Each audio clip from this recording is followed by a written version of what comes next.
এদের জন্য আগে সিচুয়েশন গুলো যত ডিফিকাল্ট ছিল এখন অতটা না। শুরুর দিকে ফ্রেশারদের সিভির ব্যাপারটা আসলে অনেক চ্যালেঞ্জিং। মানে আগে মেয়েদেরকে যেভাবে দেখা হতো এই সেক্টরে যে মেয়ে হিসাবে বেশি দিন সার্ভাইভ করা যাবে না, বাট এখন অনেক বড় বড় পোস্টে অনেক মেয়েরা আছে টেক্সটাইল সেক্টরে।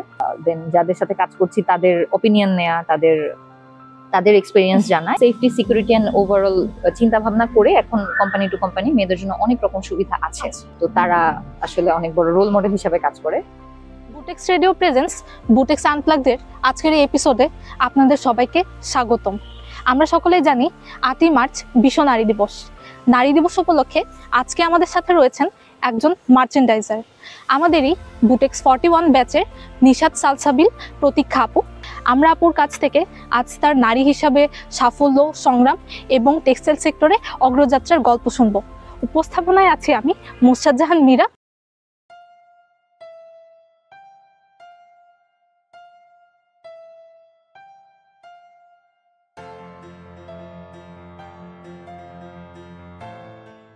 আসসালামু আলাইকুম আপু, আপনি কেমন আছেন? ভালো আছি, তুমি কেমন আছো? এই তো আলহামদুলিল্লাহ আপু। যদি শুরুতেই বলতে হয় টেক্সটাইল সেক্টরে আপনি তো বুটেক্স থেকে পড়ালেখা করেছেন, বুটেক্স এর পরে আপনি ক্যারিয়ার হিসাবে মার্চেন্ডাইজিং কে কেন বেছে নিলেন? মার্চেন্ডাইজিং কে বেছে নেওয়ার একটা বড় কারণ হচ্ছে মার্চেন্ডাইজিং এ আমরা যে কোনো একটা প্রোডাক্টের বা যে জিনিসটা নিয়ে আমরা কাজ করছি সেটা শুরু থেকে শেষ পর্যন্ত পুরো স্টোরিটা নিয়ে কাজ করা যায়। অ্যান্ড এই জিনিসটার মধ্যে তোমার ডেভেলপমেন্ট থাকে, প্রোডাকশন থাকে, শিপমেন্ট থাকে, অনেক কিছু থাকে। দেন ওভারঅল হচ্ছে গ্লোবাল অনেক বায়ার জানা যায়, অনেক ডিমান্ড জানা যায়, অনেক কিছু নিয়ে একসাথে কাজ করা যায়। সো সেটা আসলে জিনিসটা আমাকে অনেক ইন্সপায়ারিং আমার কাছে লেগেছিল। সো এই কারণে আমার আসলে মার্চেন্ডাইজিংটাকে চুজ করা। আর একজন মেয়ে হিসাবে তোমার টেক্সটাইলের অনেক সেক্টরে কাজ করার ক্যাপাবিলিটিটা আমার কাছে মনে হয় যে একটু কষ্টের। সো সেক্ষেত্রে মার্চেন্ডাইজিং জিনিসটা আমার কাছে মনে হয়েছে যে আমি একটা ভালো ফিউচার দেখতে পাচ্ছিলাম আমার জন্য। সো দ্যাটস ওয়াই আমি আসলে মার্চেন্ডাইজিং জিনিসটাকে ক্যারিয়ার হিসেবে বেছে নিয়েছি। যেহেতু আপনি টেক্সটাইল সেক্টরে অনেক বছর ধরেই অভিজ্ঞতা অর্জন করেছেন, তো আপু শুরু থেকে এখন পর্যন্ত জার্নিটা কেমন ছিল? আচ্ছা, সেটা যদি আমি বলতে চাই, আমার অভিজ্ঞতা বেশি দিন না, 5 বছরের। আমি আমার এক্সপিরিয়েন্সটা তোমাকে শেয়ার করতে পারি। সেটা হচ্ছে 5 বছরের মধ্যে আমি যে চ্যালেঞ্জটা শুরু থেকে ফেস করেছি, জিনিসটা আসলে অনেক চ্যালেঞ্জিং আমি যদি পুরো ক্যারিয়ারটা ওভাবে চিন্তা করি। তো শুরুতে একটা ফ্রেশার হিসাবে বা মেয়ে হিসাবে আমি যখন স্টার্ট করি তখন আমাকে অনেক রকমের মানুষের সাথে কাজ করতে হয়েছে, factory, buying house and everything সব মিলে আসলে অনেক এক্সপিরিয়েন্স মানুষজনের সাথে কাজ করাটা অনেক চ্যালেঞ্জিং ছিল। কারণ সেক্ষেত্রে আমার নলেজটা ছিল শুধুমাত্র বইয়ের, প্র্যাকটিক্যাল এক্সপিরিয়েন্স তো আমার ছিল না। সো সেই জন্য শুরুর দিকে অনেকটা চ্যালেঞ্জ ছিল। সো জিনিসটা আসলে সময়ের সাথে সাথে অনেকটা ওভারকাম হয়ে গিয়েছে, এন্ড ইন ফিউচার আমি আশা করি যে আরো অনেকটা ওভারকাম করতে পারবো। টেক্সটাইল সেক্টরে নারী হিসাবে জব করাটা কতখানি চ্যালেঞ্জিং? টেক্সটাইল সেক্টরটা আসলে ওভারঅলি খুব চ্যালেঞ্জিং। কারণ হচ্ছে আমার সিচুয়েশনটা কি হবে, এমন অনেক আনপ্রেডিক্টেবল সিচুয়েশন আসে যেটা আসলে আমরা জানি না। সো ওইসব সিচুয়েশনে কেপেবল থাকা, দেন সলিউশন খুঁজে বের করা, দেন হচ্ছে এমন অনেক এক্সপিরিয়েন্স মানুষজনের সাথে কাজ করা যারা আসলে এই সেক্টরে অনেক বছর ধরে কাজ করছে, অনেক রুট লেভেলে কাজ করছে। তো তখন আসলে জিনিসটা অনেক চ্যালেঞ্জিং হয়ে যায় কারণ তাদের নলেজ অনেক বেশি। সো অ্যান্ড একটা মেয়ে হিসাবে ওই কিছু জায়গাতে আমি মাঝে মধ্যে চ্যালেঞ্জ ফেস করেছি যে একটা মেয়ে হিসাবে হয়তো আমার ভয়েসটা তারা অতটা প্রাধান্য দিচ্ছে না যতটা একটা মেল কলিগের কথাটা প্রাধান্য দিচ্ছে। তো সেক্ষেত্রে আমার জন্য যেটা হয়েছে যে আমার আসলে নিজের ক্যাপাবিলিটিটা অনেকভাবে তোমার স্টাবলিশ করতে হয়েছে। সো ওইভাবে আমি আসলে ট্রাই করেছি ম্যানেজ করার। অনেকেই বলে যে ক্যাম্পাস লাইফের ইন্টার্নশিপের পরবর্তীতে জব সেক্টরে ভূমিকা রয়েছে, গুরুত্ব কতখানি? ইন্টার্নশিপের ব্যাপারটা আসলে একটু মজার, কারণ ইন্টার্নশিপ তোমার মাত্র 2 মাসের। তুমি একটা ফ্যাক্টরিতে আমরা যাচ্ছি 2 মাস, জাস্ট পুরো ওভারঅল ফ্যাক্টরিটাকে দেখছি।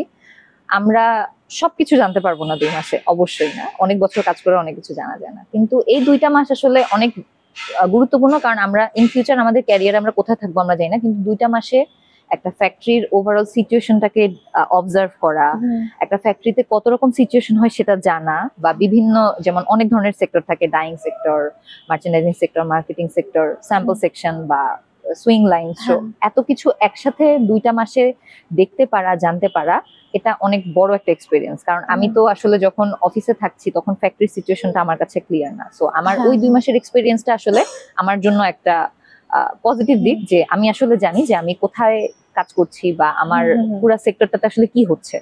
তো হয়তো আমি সবকিছু জানতে পারছি না বাট একটা ওভারঅল আমি একটা আইডিয়া পাচ্ছি। সো এই 2টা মাস আসলে অনেক গুরুত্বপূর্ণ আমার কাছে মনে হয়। তুমি হয়তো কোনো কম্পোজিট ফ্যাক্টরিতে গিয়েছো, কোনো নিট ফ্যাক্টরিতে গিয়েছো বা কখনো কোনো ডাইং সেকশন দেখেছো। সো এক এক ফ্যাক্টরি তুমি মানে আমরা আসলে এক এক রকম ভাবে অনেক কিছু নতুন জানতে পারি। এক ফ্যাক্টরিতে একটা নতুন জিনিস হচ্ছে, আরেক ফ্যাক্টরিতে হচ্ছে না। সো বিভিন্ন ফ্যাক্টরি, আমি যখন ইন্টার্নশিপ করছি আমি একটা ফ্যাক্টরিতে থাকছি, বাট আমি যখন ইন্ডাস্ট্রিয়াল ট্যুরে যাচ্ছি তখন আমি বিভিন্ন ফ্যাক্টরি দেখতে পাচ্ছি। অ্যাটলিস্ট কিছুটা টাইম হলেও আমি ওই ফ্যাক্টরি সম্পর্কে একটা আইডিয়া করতে পারছি, যেটা আমার ফিউচারে হয়তো আমি কাজে লাগাতে পারবো। সো হ্যাঁ, ওটা আসলে অনেক বড় গুরুত্বপূর্ণ ভূমিকা রাখে। ভার্সিটি লাইফের কোকারিকুলার অ্যাক্টিভিটিস আর ভার্সিটি লাইফের কিভাবে আমরা আরো এগিয়ে থাকতে পারি যাতে আমরা জব সেক্টরে গিয়ে এই বিষয়টাতে আমরা আমাদের ওই এক্সপিরিয়েন্সটাকে যেন কাজে লাগাতে পারি। আচ্ছা, ভার্সিটি লাইফের কো-কারিকুলার অ্যাক্টিভিটিসটা অনেক গুরুত্বপূর্ণ।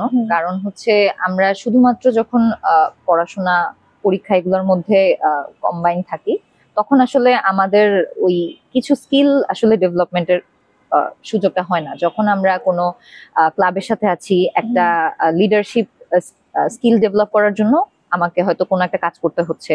সো ওই জিনিসগুলোতে আসলে ইনভলভমেন্টটা থাকলে আমার মানে যে কোনো মানুষের অনেক রকম স্কিল বাড়ে। লিডারশিপ, কমিউনিকেশন এন্ড আরো অনেক কিছু, ম্যানেজমেন্ট। সো অনেক ছোট ছোট কাজ করেই আসলে আমরা জব সেক্টরে যে অনেক বড় বড় কাজে একটা ইন্সপিরেশন পাই। সো আমার কাছে মনে হয় যে এই আমি নিজে পার্সোনালি অনেক ইনভলভ ছিলাম অনেকগুলা ক্লাবের সাথে। সো আমার কাছে জিনিসটা হয়তো ইন ফিউচার কর্পোরেট লাইফে যে কথা বলতে হেল্প করেছে বা একটা প্রেজেন্টেশন দিতে হেল্প করেছে বা অনেক বড় লেভেলের কারোর সাথে কমিউনিকেশন করতে হেল্প করেছে। সো মানে আমার কাছে মনে হয় যে জিনিসটা অনেক গুরুত্বপূর্ণ। আপু, আপনি তো বুটেক্স ক্যারিয়ার ক্লাবের ভাইস প্রেসিডেন্ট হিসেবে ছিলেন। এটি তো একটি অনেক গুরুত্বপূর্ণ ভূমিকা ছিল। হ্যাঁ, অনেক বড় ভূমিকা ছিল। এটা কি লেটার অন আপু জব সেক্টরে আপনি আপনার এই স্কিলস গুলো, এই ক্লাবের সাথে যুক্ত থাকা, তারপর আমি দেখেছি আপনি বুটেক্স যে ব্লাড ডোনেশন এর ক্লাবটা বাঁধন, সেটার সাথেও গুরুত্বপূর্ণ ভূমিকা পালন করেছেন। হ্যাঁ, আমার কাছে ক্যারিয়ার ক্লাবের আমি অংশ ছিলাম, বাঁধন গ্রুপের অংশ ছিলাম, ৭১-এর অংশ ছিলাম। তো সবগুলা ক্লাবেই আমার কিছু না কিছু কন্ট্রিবিউশন ছিল। হয়তো একটা প্রোগ্রাম আমি এমনও হয়েছে যে 2-1টা প্রোগ্রাম হয়তো আমি আমার টিমদের সাথে অর্গানাইজ করে, আমার জুনিয়রদের সাথে সিনিয়রদের সাথে কোলাবোরেট করে আমি বিভিন্ন প্রোগ্রাম অ্যারেঞ্জ করেছি, বিভিন্ন সেগমেন্ট অ্যারেঞ্জ করেছি। সো জিনিসগুলো আসলে অনেক মানে তোমরাও হয়তো করে থাকো প্রোগ্রামগুলো অ্যারেঞ্জ। তো জিনিসটা আসলে অনেক বড় একটা প্রেশার থাকে যে আমাকে একটা জিনিস টাইম মতো করতে হবে, একটা জিনিস গুছিয়ে করতে হবে, সবার পার্সপেক্টিভ চিন্তা করে করতে হবে। তো ওই জিনিসগুলো আসলে আমার জন্য অনেক হেল্পফুল ছিল, ইভেন যে কারোর জন্যই, কারণ এটা অনেক বড় একটা এক্সপেরিয়েন্স। এই এক্সপেরিয়েন্স গুলো আসলে পরবর্তীতে কোথাও তুমি মানে আমরা আসলে পাই না, অনেক ডিফারেন্ট একটা এক্সপেরিয়েন্স। সো এটা জব লাইফে অনেক আসলে গুরুত্বপূর্ণ ভূমিকা রাখে। আরেকটা প্রশ্ন যেটা মানে আমারও মনে জাগে, যখন আমরা আর কি গ্রাজুয়েশন কমপ্লিট করব, ওই সময়টাতে আর কি আমাদের আর কি, যেহেতু আমরা বুটেক্স থেকে নর্মালি যে কেউ গ্রাজুয়েশন কমপ্লিট করার পর যে কোনো সেক্টরে যেতে পারে, তো আপু এক্ষেত্রে ওই সময়টার মেন্টালিটি কিরকম রাখা উচিত? আচ্ছা, আমার মানে নর্মালি যখন গ্রাজুয়েশন শেষ হয় আমরা আসলে একটা সাগরের মধ্যে পড়ে যাই, আমরা কোথায় যাব কি করব। তো শুরুর দিকে যেটা মাইন্ডসেটটা রাখা জরুরি যে আমি আসলে এই সেক্টরে থাকবো কিনা, পজিটিভিটিটা থাকা জরুরি। কারণ আমি যদি মার্চেন্ডাইজিং এ থাকি অথবা যে কোনো সাইডেই যাই না কেন, আমাদের এমন অনেক সিচুয়েশন ফেস করতে হবে যেটা আসলে মানে ভালো লাগবে না আর আমাদের। হয়তো অনেক প্রেসারে কাজ করতে হবে, হয়তো অনেক বড় ডিসিশন নিতে হবে। সো ওইসব সিচুয়েশনে আসলে পজিটিভ দিকটা খুঁজে বের করতে হবে। কারণ শুধুমাত্র ভার্সিটি জীবনে আমি শিখতেছি এটা না, জবে বা কর্পোরেট লাইফে আমাদের অনেক কিছু শেখার আছে। তো ওইসব চ্যালেঞ্জিং সিচুয়েশন গুলো থেকে শিখতে পারার মেন্টালিটিটা, পজিটিভিটিটা ধরে রাখার মেন্টালিটিটা, দেন হচ্ছে একটা ক্লিয়ার মাইন্ডসেট থাকা যে আমি এই সেক্টরে থাকবো, এই সেক্টরে আমি গ্রো করব, চ্যালেঞ্জিং সিচুয়েশন গুলো আমি ফেস করব। এটা আসলে একটা বড় মাইন্ডসেট আমার কাছে মনে হয়। আমি যে জিনিসটা নিয়ে ভয় পাচ্ছি সেটা আমি ওভারকাম করবো। আমি কোনো ইন্টারভিউ ভয় পাচ্ছি, আমি ইন্টারভিউ 2টা বেশি দিব, যাতে আমার নিজের সিচুয়েশনটা আমি ডেভেলপ করতে পারি। টেক্সটাইল সেক্টরে কর্মরত রয়েছেন, এক্ষেত্রে টেক্সটাইল সেক্টরে নারী হিসাবে কি কি সাপোর্ট প্রদান করা হচ্ছে? আচ্ছা, এটা তো কোম্পানি টু কোম্পানি ভ্যারি করে, কিন্তু আসলে আগের থেকে অনেকটা সিচুয়েশন ভালো এখন। মেয়েদের জন্য আগে সিচুয়েশন গুলো যত ডিফিকাল্ট ছিল এখন অতটা না। এখন অনেক কোম্পানি হয়তো মেয়েদের জন্য যাদের বাচ্চা আছে ডে কেয়ার ফ্যাসিলিটিস দেয়, শাটল সার্ভিস দেয় অথবা হচ্ছে ওয়ার্ক ফ্রম হোমের Work সুবিধা from দেয়। home। এছাড়াও হচ্ছে ফ্যাক্টরি ভিজিটর এসব ক্ষেত্রে হয়তো কখনো কোনো মেয়ে একা যাচ্ছে না বা সাথে কোনো কলিগরা একসাথে যাচ্ছে। So safety, security and overall চিন্তা ভাবনা করে এখন কোম্পানি টু কোম্পানি মেয়েদের জন্য অনেক রকম সুবিধা আছে। দেন হয়তো অনেক সময় প্রেগনেন্সি লিভের যে ব্যাপারটা কোনো কোম্পানি অনেক বেশি দিচ্ছে, ভালো অ্যামাউন্টের বা একটা আলাদা বেনিফিট দিচ্ছে। সো এই বা ইভেন হচ্ছে আমি যদি চিন্তা করি কর্মরত অবস্থায় কলিগদের সাপোর্ট পাওয়া, মানে আগে মেয়েদেরকে যেভাবে দেখা হতো এই সেক্টরে যে মেয়ে হিসাবে বেশি দিন সার্ভাইভ করা যাবে না, বাট এখন অনেক বড় বড় পোস্টে অনেক মেয়েরা আছে টেক্সটাইল সেক্টরে। তাদের কারণে আসলে বা তাদের জন্য এখন সবার পার্সপেক্টিভটা অনেক চেঞ্জ হয়ে গিয়েছে।